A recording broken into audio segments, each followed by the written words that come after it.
खैर हम लोग यहाँ पे पहुँचे हैं, प्रदर्शन हुआ, पुलिस विभाग से काफ़ी देर भिड़ंत रही। हम ये मैसेज दे रहे हैं कि बंदर के हाथ में उस तरह नहीं देना चाहिए। हमारे साथ कांग्रेस कार्यालय में अनीस अहमद मोदी जी हैं। आइए इनसे जानते हैं कि इन्होंने लठ लेके क्यों बैठे हैं यहाँ पे। अनीस जी बताइए, लठ लेके आप लोग क्यों बैठे हैं? देखिए, आप लठ को लठ की तरह देख रहे हैं। हम ये मैसेज दे रहे हैं कि बंदर के हाथ में उस तरह नहीं देना चाहिए। जिस तरह से सरकार है तो इसके हाथ में उस तरह आ गया है। और हम ये दिखाना चाहते हैं कि हमारे हाथ में हमेशा लाठी रही है, लेकिन हमने लाठी का इस्तेमाल किसी पे अत्याचार करने के लिए कभी नहीं किया।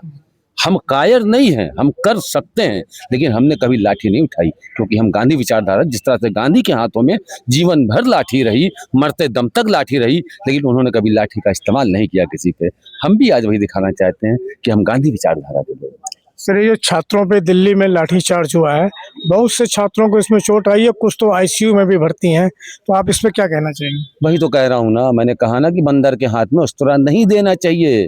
उनके हाथ में सत्ता आई, सरकार आई, लाठी यानी लाठी आई, तो उन्होंने लाठी का प्रयोग किस तरह किया?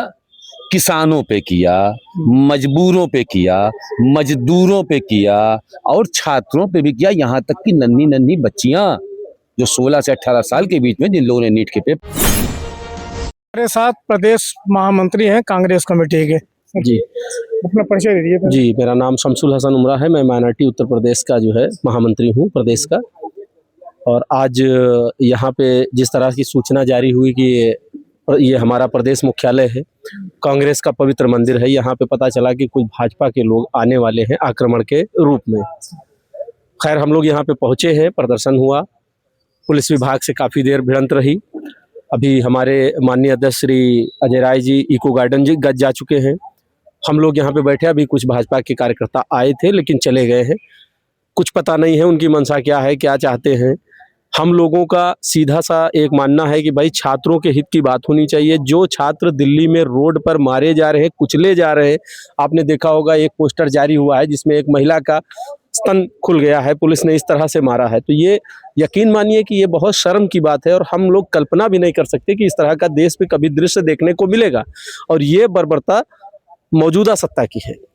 पुलिस को इतनी इजाजत कैसे मिल गई है कि पुलिस किसी भी अवस्था में मारे? भाई महिला है, महिला के साथ आदमी जो जेंट्स पुलिस है उसको तो इस तरह का बर्ताव करना ही नहीं चाहिए। और अगर यथास्थिति बहुत ज्यादा बिगड़ गई है तो आप उसको पकड़ सकते हैं, रोक सकते हैं, किनारे बैठा सकते हैं, घेरे में ले सकते हैं।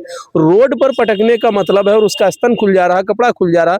अब जहां जहां वो वायरल होगा वो उसका बताइए कि कितनी शर्मिंदगी की बात है। और ये देश के लिए, उस महिला के लिए तो बहादुरी का मामला है, लेकिन देश के लिए शर्मिंदगी की बात है।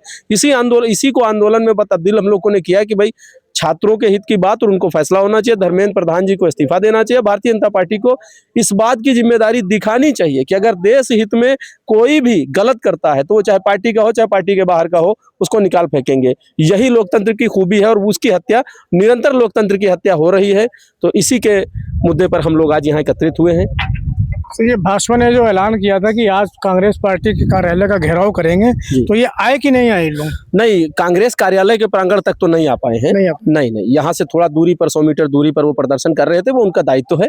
हम लोग कर रहे हैं, हमारा दायित्व है, लेकिन ऐसा कुछ अभी कार्यालय के प्रांगण में नहीं हुआ है और आएंगे भी नहीं, क्योंकि उनको आने के लिए भाई देखिए, दो पक्ष अगर लड़ते हैं, एक ईमानदारी पे लड़े और एक गैर ईमानदारी के मुद्दे पर लड़े, तो ईमानदारी वाला ही टिकेगा। मुझे नहीं लगता है कि गैर जिम्मेदारी या गैर ईमानदारी वाला टिकेगा। तो उनको अगर काम करना है तो वो प्रोटेस्ट ना करें, हम लोगों की बात सुने, देश की बात सुने, बच्चों की बात सुने, उस पर काम करें।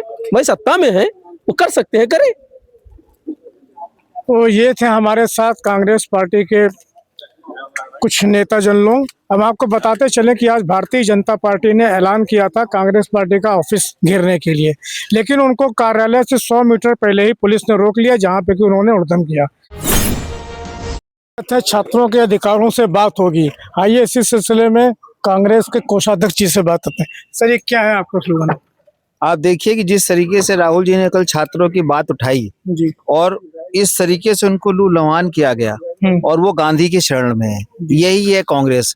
आज हमने सुना कि भाजपा के कुछ प्रदेश अध्यक्ष ने सीधे ऐलान किया कि वो कांग्रेस के कार्यालय पे जाएंगे और प्रदर्शन करेंगे। तो ये गांधी की लाठी है जी, जो हम लोगों को राहुल जी ने पकड़ा रखी है। तो ये सारे कार्यकर्ता इस लाठी के साथ स्वागत करेंगे उनका और ये पूछेंगे कि छात्रों के लिए आप क्या कर रहे हैं, इस पर हमारी बात होगी।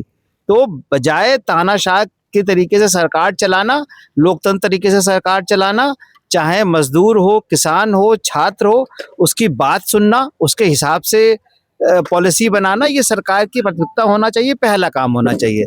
सरकार लगातार तानाशाही रूप में कार्य कर रही है। सर, ये जो लठ जो आपने ली है, मतलब कि आप ये बीजेपी को जवाब देना चाहते हैं कि हम भी पूरी तैयारी से हैं, आइए आप हमारे कार्यालय में। गांधी जी हमारे लठ लेके चलते थे और मैंने आपको तो इतना बड़ा पोस्टर दिखाया, कितने लू लुहान होने के बाद भी हमारे यूनिवर्सिटी के छात्र हैं अहमद जी, उन्होंने ये पोस्टर बनाया। हमारे गांधी तो, हमारे राहुल जी तो सीधे गांधी के शरण में है, तो हम लोग तो गांधी की बात करते हैं।